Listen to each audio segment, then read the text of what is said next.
আজি আপোনালোকৰ মাজলৈ এটা ৰেচিপি লৈ আহিছোঁ। সেইটো হৈছে কল পচলা আৰু শুকান মাছৰ ৰেচিপি। তাৰ বাবে মই কল পচলা এইদৰে কাটি লৈ গিলাচ মাৰি সৰু কৰি লৈছোঁ এইদৰে।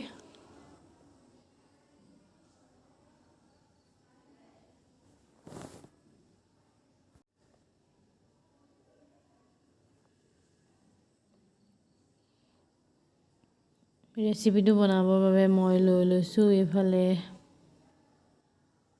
আলু, পচলা, এইফালে আছে পিঁয়াজ, নহৰু আৰু এডোখৰ দালচেনি খুন্দি লৈছোঁ, পেষ্ট বনাই লৈছোঁ।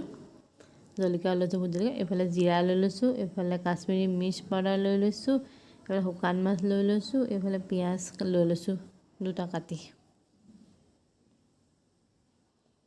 আৰু এইফালে লৈ লৈছোঁ নিমখ আৰু হালধি।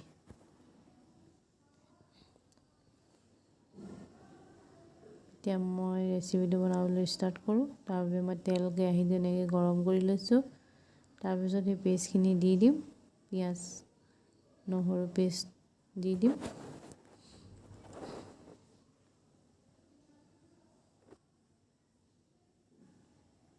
কেমেৰাটো অফ হৈ আছিলে, গতিকে পিঁয়াজ নহৰু পেষ্টটো আপোনালোকক দেখুৱাব পৰা নগ'ল।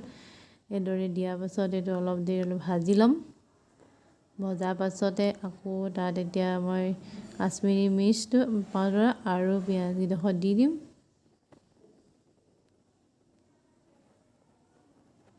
দিয়াৰ পাছত অলপ দেৰি লৰাই অলপ সিজিব দিম। তাৰপিছত ইয়াত দি দিম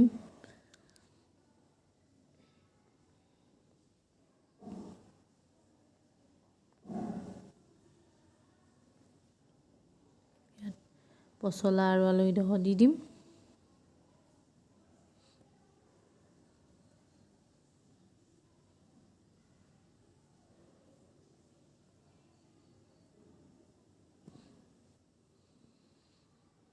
এনেকৈ লৰাই লৈ আলু পচলা সিজালৈকে সিজাই ল'ম এইদৰে।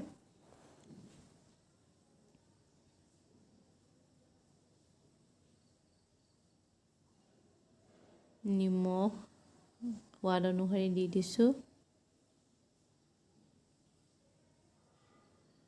ইফালে হালধি দি দিম।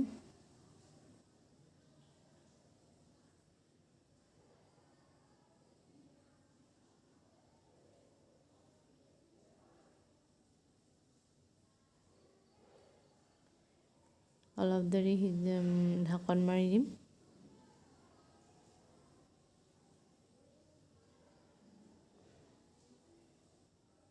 ঢাকন খুলি আলু সিজা নাই।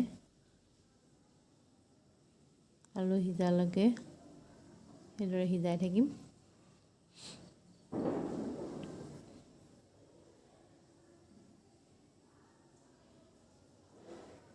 এই আলু সিজিছে।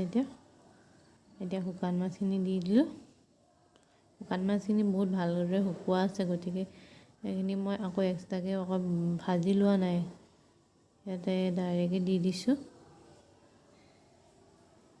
এইদৰে অলপ দেৰি সিজিব দিম, ঢাকন মাৰি দিম 5 মিনিট সময়।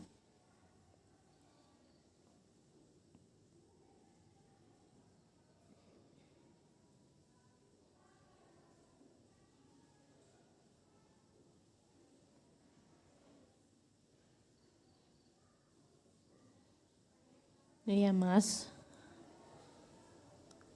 পচলা সিজি অকণমান হৈ গ'ল।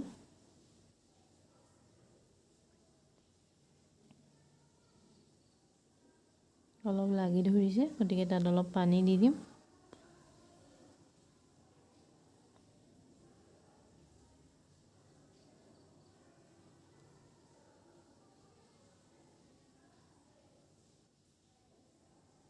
ভোট জলকীয়াডোখৰ এতিয়া দি দিছোঁ।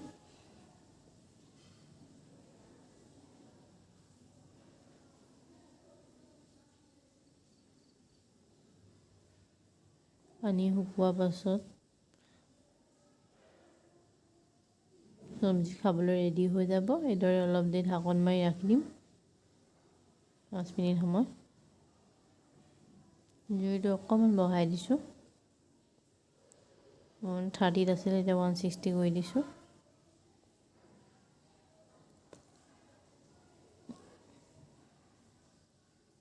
পাঁচ মিনিটৰ পাছত এয়া চব্জি সিজি ৰেডি হৈ গৈছে খাবৰ কাৰণে